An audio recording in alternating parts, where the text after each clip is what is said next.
Hola, ¿cómo están queridos suscriptores y público en general? En esta ocasión les traigo el 6º capítulo de este fanfic. Espero les guste y lo disfruten. No soy dueño de Baramer ni de Danmachi. Lo único que me pertenece son las historias y fanfics que subo en este canal. Nota.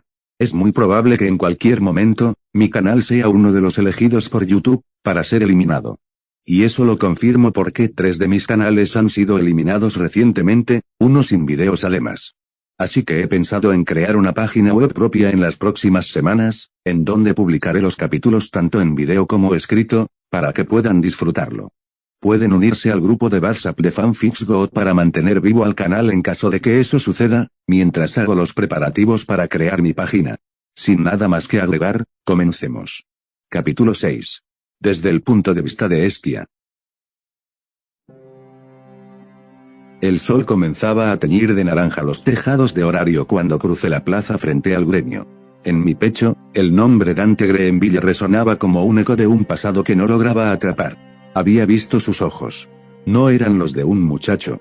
Eran pozos azules, profundos y gastados, como acantilados erosionados por 1000 tormentas. Eso no encajaba con la ficha que Eina me había mostrado, un huérfano del orfanato de María Martel, un novato sin falna, recién autorizado para el 5º piso de la mazmorra. Una sentencia de muerte para cualquiera. Pero no para él.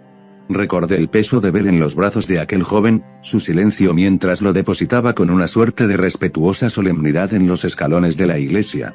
Dante Greenville, me dijo, con una voz serena antes de perderse entre la multitud. Ahora, las piezas del rompecabezas que había reunido formaban una imagen imposible. Una lanza dorada que aparecía y desaparecía a voluntad. Rumores que susurraban hazañas en niveles donde ningún novato debería sobrevivir siquiera un minuto. Y esos ojos. Siempre volvía a esos ojos. Mientras caminaba de regreso a nuestra vieja iglesia, el corazón se me encogió de preocupación, pero también de una curiosidad abrasadora. ¿Quién era realmente? ¿Un prodigio oculto? ¿Algo más? Sabía, por instinto divino, que había una historia allí, una historia antigua y pesada, que envolvía a ese muchacho como una capa invisible. Pero Bell, mi niño amado, ya tenía suficientes preocupaciones. Había subido a nivel 2, había encontrado un nuevo y leal compañero en Belf. Su mundo se expandía, lleno de luz y promesa. Al llegar a la puerta de madera desgastada de nuestro hogar, me detuve. Dentro, decidí, por ahora, guardar mis inquietudes en el rincón más silencioso de mi corazón. Dante Greenville era un misterio, sí.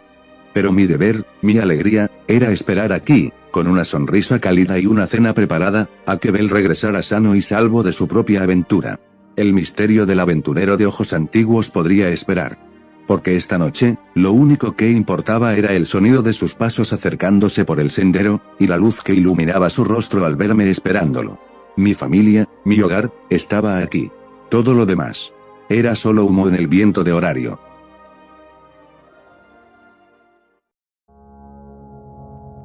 El sol apenas comenzaba a filtrarse por mi ventana cuando la inquietud me despertó.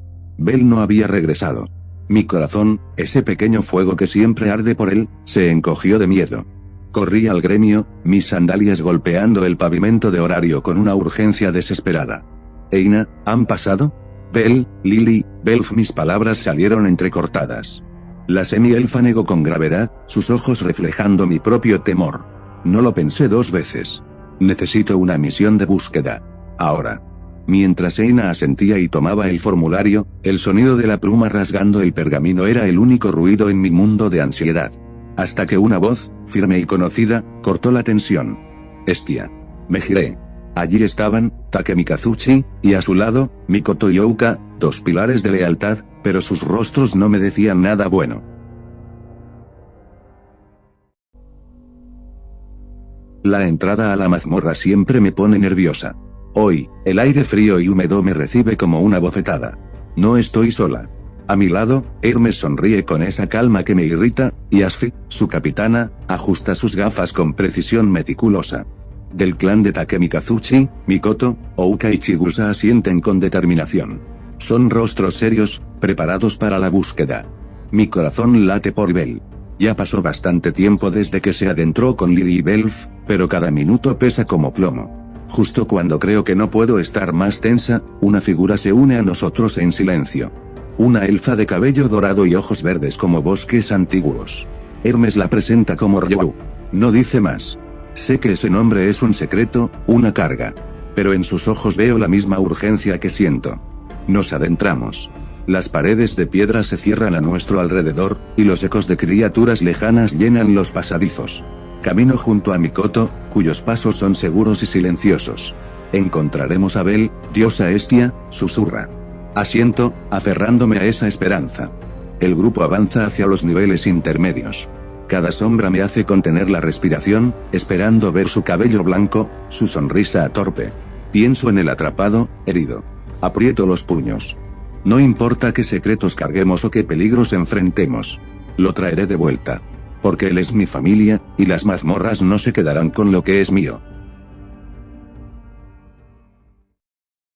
Desde el punto de vista de Dante Greenville, Sanguinius. La humedad del nivel 7 pegaba a la piel, un aire denso y cargado con el olor a moho y tierra húmeda.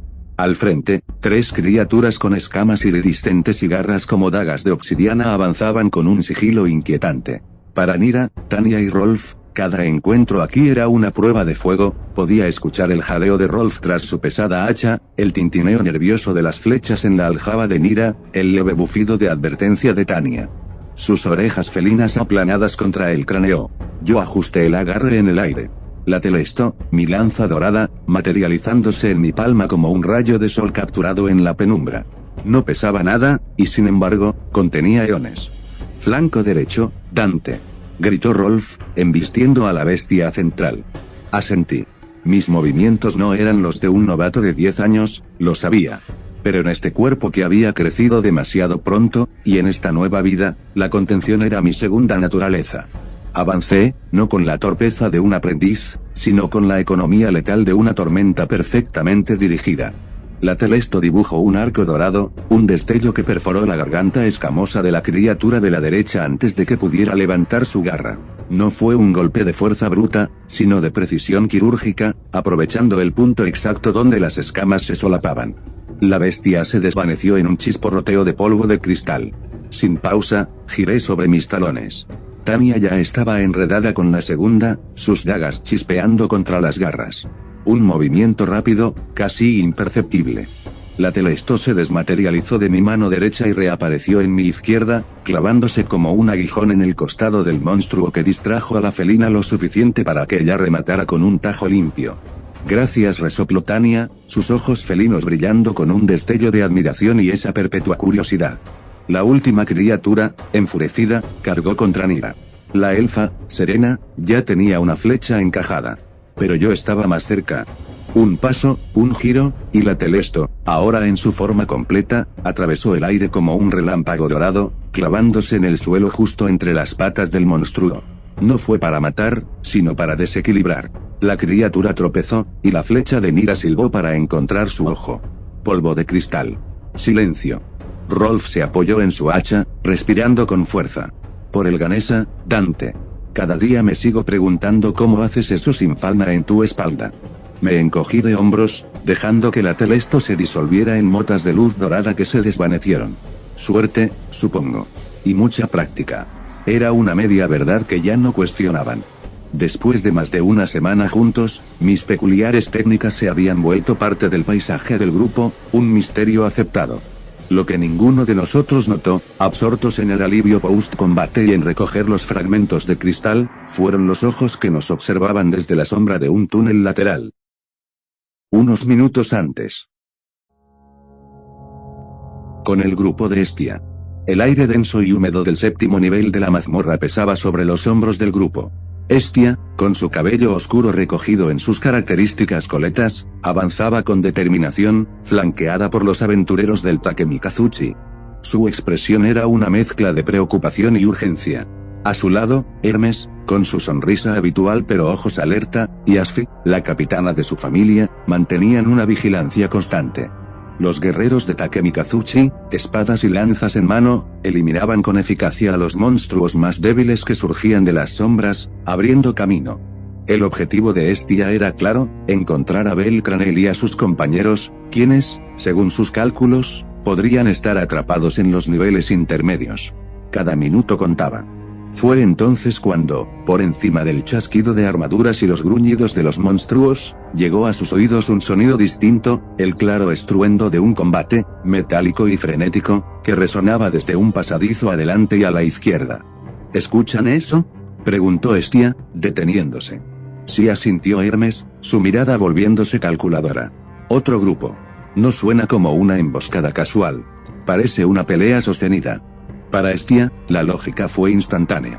Cualquier grupo que estuviera tan profundo podría tener información, podría haber visto a Bel. Ayudarlos no era solo un acto de caridad, era una oportunidad estratégica. Vamos, ordenó, con una firmeza que sorprendió incluso a los guerreros a su lado. Pero con cuidado. Los aventureros de Takemikazuchi tomaron la delantera, formando un perímetro protector alrededor de la diosa y de Hermes. Ryulion, la elfa de cabello dorado y mirada serena que los acompañaba en calidad de aliada, no dijo palabra, pero sus ojos, tan antiguos como sabios, escudriñaban cada sombra con intensidad renovada. Avanzaron sigilosamente, siguiendo la sinfonía de acero y esfuerzo.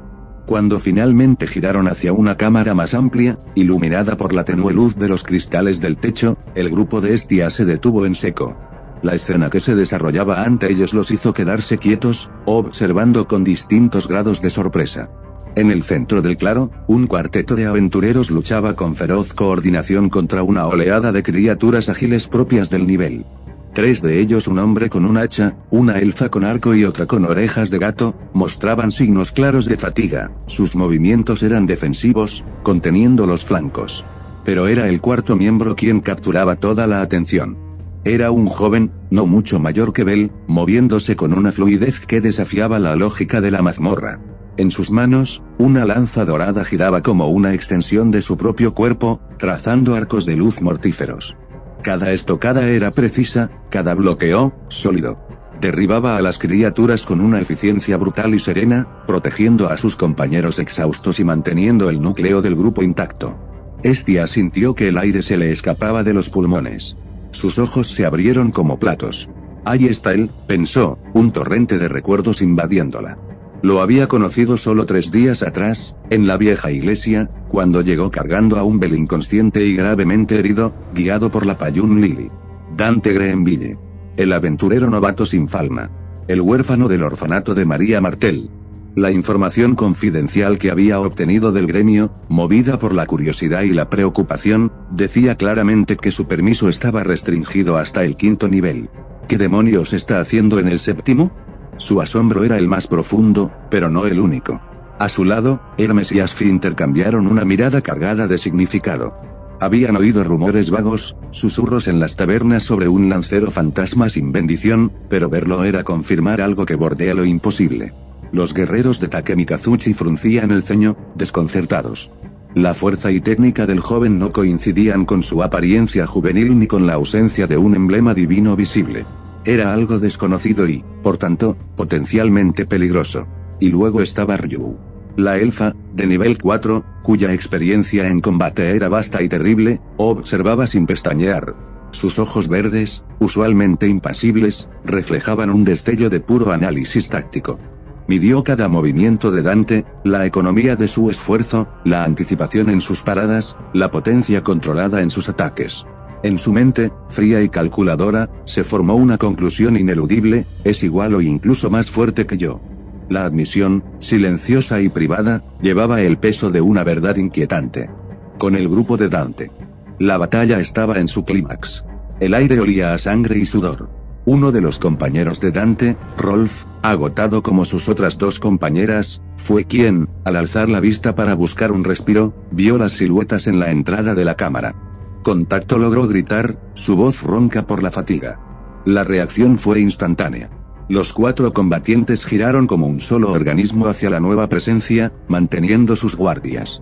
Los 3 compañeros de Dante mostraron una confusión inmediata.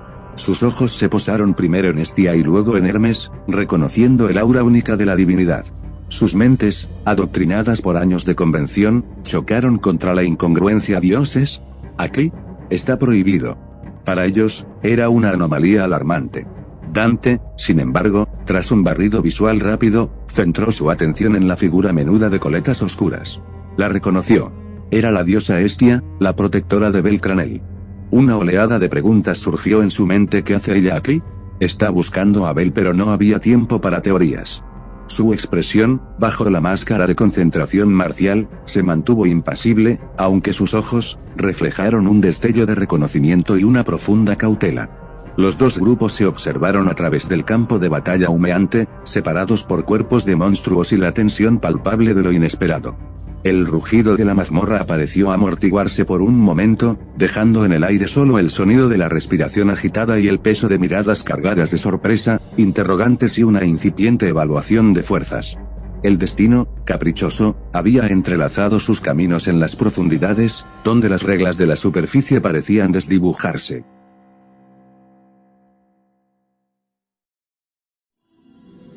El aire en el nivel 13 era denso y frío, cargado con el olor a moho y piedra húmeda. Las paredes de la mazmorra brillaban con una fosforescencia tenue, iluminando pasadizos que se bifurcaban en la oscuridad. El grupo avanzaba con una tensión palpable. Al frente, Ryu y Asfi eran un torbellino de eficiencia silenciosa, cada movimiento de la elfa y cada golpe preciso de la Perseus de Asfi dejaba un montón de polvo mágico donde antes había un monstruo. En la retaguardia, la formación era firme. Ouka con armas selectas, y Mikoto, con su katana desenvainada, flanqueaban a Chigusa, cuyos ojos alertas escudriñaban cada sombra. En el centro de este perímetro protector, Hestia caminaba con el ceño fruncido de preocupación, y Hermes observaba con su sonrisa habitual, aunque sus ojos no perdían detalle. Y luego estaba Dante. Caminaba junto a Hestia, su presencia una quietud extraña en medio del caos controlado. Dante Greenville. Un humano sin falna, un enigma. Pero era la lanza lo que atraía las miradas furtivas, especialmente las de Asfi y Hermes. La Telesto. Su asta era dorada, y la hoja parecía forjada con luz solidificada. No la llevaba en la espalda ni en un tabi. Simplemente aparecía en su mano cuando era necesario, y se desvanecía en un destello de partículas doradas cuando él cerraba el puño. ¿Nervioso, novato?, preguntó Hermes, su tono ligero. Dante negó con la cabeza, sus ojos azules escaneando el techo de la caverna. Atento. El patrón de apariciones cambia. Los Ellounts no suelen cazar en manadas tan pequeñas en este nivel a menos que... Un gruñido gutural cortó su frase. De una grieta en la pared, no una sino 3 violas, las orquídeas carnívoras del piso 13, emergieron con sus tallos serpentinos y sus pétalos babeantes. Ryu ya se movía, pero una de ellas se lanzó por un ángulo muerto, directo hacia la retaguardia. «Protejan a la diosa», gritó Ouka, braceando con su escudo. Pero Dante ya había dado un paso al frente. No hubo un gesto grandilocuente, solo un pensamiento. La Telesto se materializó en su palma con un suave zumbido. No la blandió como una lanza convencional, la empujó hacia adelante como si señalara. Un raudo destello dorado, una línea perfecta de luz, atravesó el núcleo de la viola. La criatura se detuvo en seco, petrificada por un instante, antes de desintegrarse en un polvo que brilló con un color diferente, más dorado, antes de desaparecer. Las otras dos ya habían caído bajo las espadas de Ryu y Mikoto. El silencio volvió, más profundo ahora. «Interesante», murmuró Asfi, ajustando sus gafas. El polvo mágico. Su desintegración fue anómala. Esa arma no solo destruye el cuerpo, interfiere con el núcleo mágico mismo. Hestia miró a Dante, quien dejó que la Telesto se desvaneciera. ¿Cómo? Es solo una herramienta, dijo Dante, su voz serena. Como la Perseus de la capitana Asfi. Solo que con una fuente de energía diferente. Hermes sonrió, pero su mirada era analítica. Una herramienta que un humano sin la bendición de un dios podía invocar. Una anomalía, ciertamente. Pero en ese momento, era una anomalía que los protegía. «Avancemos», dijo Ryu, su voz firme rompiendo la tensión. «El nivel 18 aún está lejos. Bel los espera». El grupo reanudó la marcha, la confianza un poco más alta. Dante caminaba de nuevo junto a Hestia, su mirada perdida en la penumbra. ¿Se había unido por casualidad? Sí. Pero ahora, cada piso que descendían, cada monstruo que la Telesto despachaba, sentía que el hilo del destino se tensaba. La sombra del ángel caído. El rugido del Goliat retumbó en la vasta cámara del nivel 17, un sonido que hacía vibrar las paredes de piedra y helaba la sangre incluso de los aventureros más experimentados.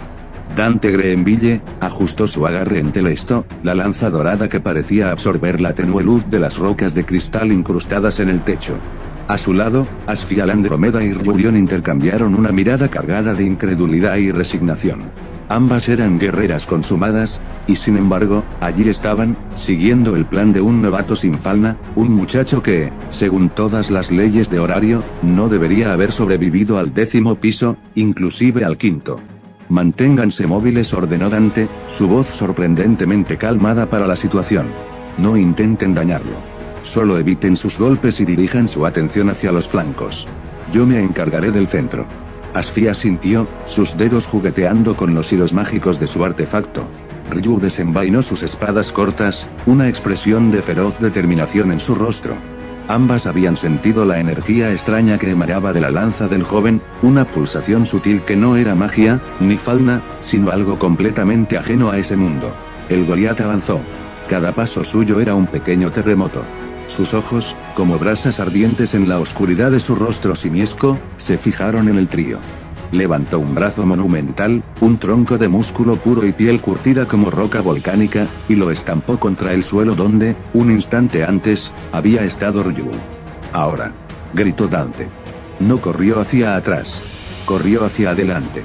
Telesto brilló con una luz dorada interna, no cegadora, sino profunda, como si contuviera un atardecer eterno. Dante esquivó un barrido de la otra mano del gigante con una gracia antinatural, su cuerpo moviéndose con una fluidez que trascendía el entrenamiento. Parecía bailar entre los ataques, cada giro calculado al milímetro. La lanza trazó un arco plateado y golpeó la muñeca del Goliat. No fue un golpe poderoso.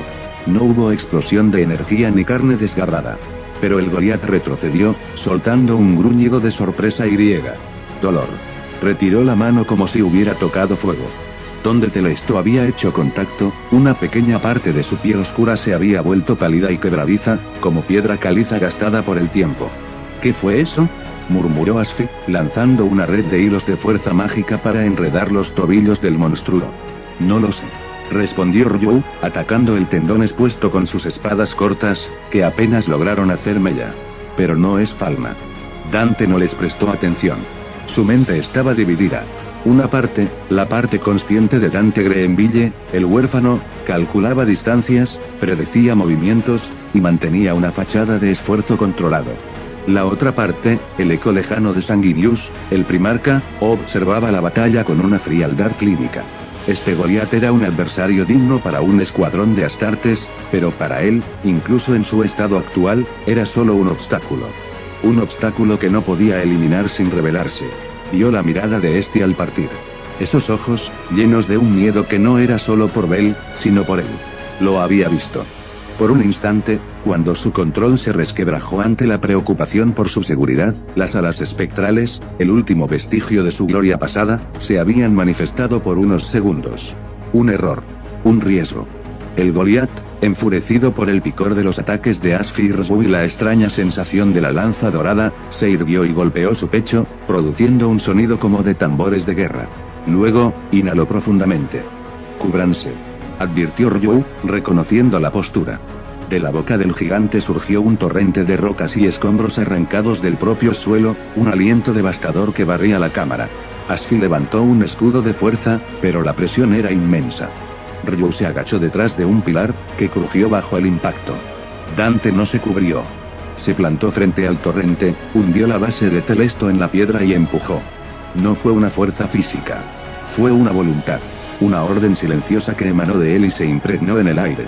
El torrente de escombros se partió como un río golpeando un acantilado invisible, desviándose a ambos lados de él en una explosión de polvo y piedras astilladas. El viento le azotó el cabello y la capa, pero él no se movió un centímetro. El silencio que siguió fue absoluto. El Goliat pareció desconcertado. Asfi y Ryu, desde sus posiciones, lo observaron con los ojos desorbitados. El polvo se asentó lentamente, revelando a Dante, intacto, con Telesto aún clavada en el suelo frente a él, brillando con un resplandor tenue y constante. «Es suficiente», dijo Dante, su voz ahora diferente. Más grave. Llena de una autoridad que no admitía discusión. Su distracción ha terminado. Vayan. ¿Qué? Asfi logró articular. Y tú. Yo me quedaré un momento más para asegurarme de que no los siga. Vayan y ayuden a su diosa. Abel. Esa es su prioridad.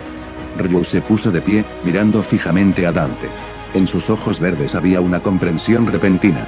No sabía que era él, pero finalmente aceptaba que no era quien decía ser. Asintió, una vez, con brusquedad. No mueras, muchacho, dijo Ryu, su voz áspera. Espía. No soportaría otra pérdida. Dante le devolvió la mirada, y por primera vez, una sombra de la antigua tristeza del ángel cruzó sus ojos azules. No pienso hacerlo, respondió. Ahora, váyanse.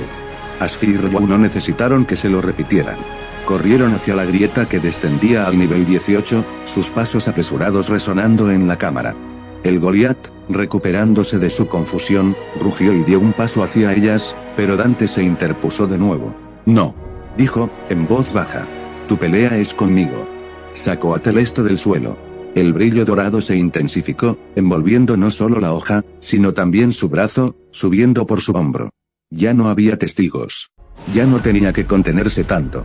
El Goliat cargó, una montaña de ira en movimiento. Dante cargó también, pero no para esquivar. Para chocar.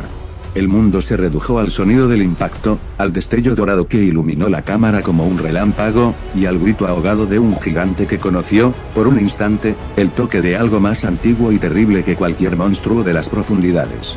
En la grieta, mientras descendían a toda velocidad, Ryu y Asfi sintieron la sacudida y vieron el destello de luz dorada filtrarse desde arriba.